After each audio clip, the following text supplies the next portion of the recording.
When Jesus saw his ministry drawing huge crowds, he climbed a hillside. Those who were apprenticed to him, the committed, climbed with him. Arriving at a quiet place, he sat down and taught his climbing companions. This is what he said: "You're blessed when you're at the end of your rope. With less of you there is more of God and his rule. You're blessed when you feel you've lost what is most dear to you. Only then can you be embraced by the one most dear to you. You're blessed when you're content with just who you are. No more, no less. That's the moment you find yourselves proud owners of everything that cannot be bought. You're blessed when you've worked up a good appetite for God, his food and drink in the best meal you'll ever eat. You're blessed when you care at the moment of being careful. You find yourselves cared for. You're blessed when you get your inside world, your mind and heart, put right. Then you can see God in the outside world. You're blessed when you can show people how to cooperate instead of compete or fight. That's when you discover who you really are and your place in God's family. You're blessed when your commitment to God provokes persecution. The persecution drives you even deeper into God's kingdom. Not only that, count yourselves blessed every time people put you down or throw you out or speak lies about you to discredit me. What it means is that the truth is too close for comfort and they are uncomfortable. You can be glad when that happens. Give a cheer even, for though they don't like it, I do, and all heaven applauds. And know that you are in good company. My prophets and witnesses have always gotten into this kind of trouble. Let me tell you why you are here. You're here to be salt seasoning that brings out the God flavors of this earth. If you lose your saltiness, how will people taste godliness? You've lost your usefulness and will end up in the garbage. Here's another way to put it. You're here to be the light, bringing out God colors in the world.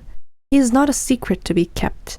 We're going public with this, as public as a city on a hill. If I make you light bearers, you don't think I'm going to hide you under a bucket, do you?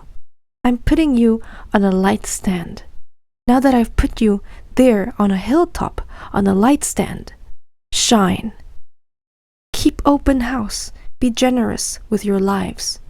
By opening up to others, you'll prompt people to open up with God, this generous Father in heaven. Don't suppose for a minute that I have come to demolish the scriptures, either God's law or the prophets. I'm not here to demolish, but to complete. I'm going to put it all together in a vast panorama. God's law is more real and lasting than the stars in the sky and the ground at your feet. Long after stars burn out and earth wears out, God's law will be alive and working. Trivialize even the smallest item in God's law and you will only have trivialized yourself. But take it seriously.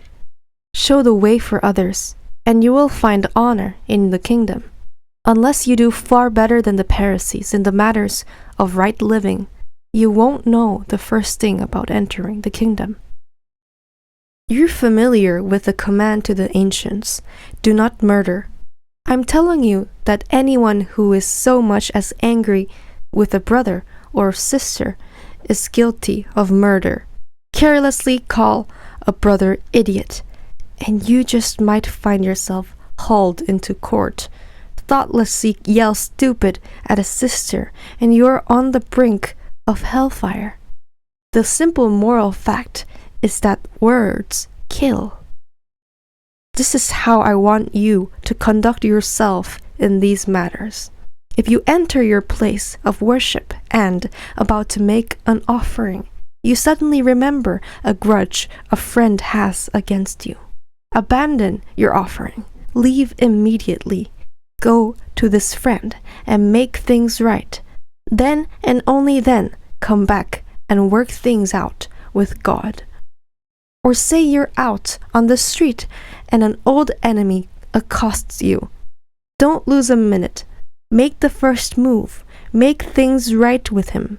After all, if you leave the first move to him, knowing his track record, you are likely to end up in court, maybe even jail.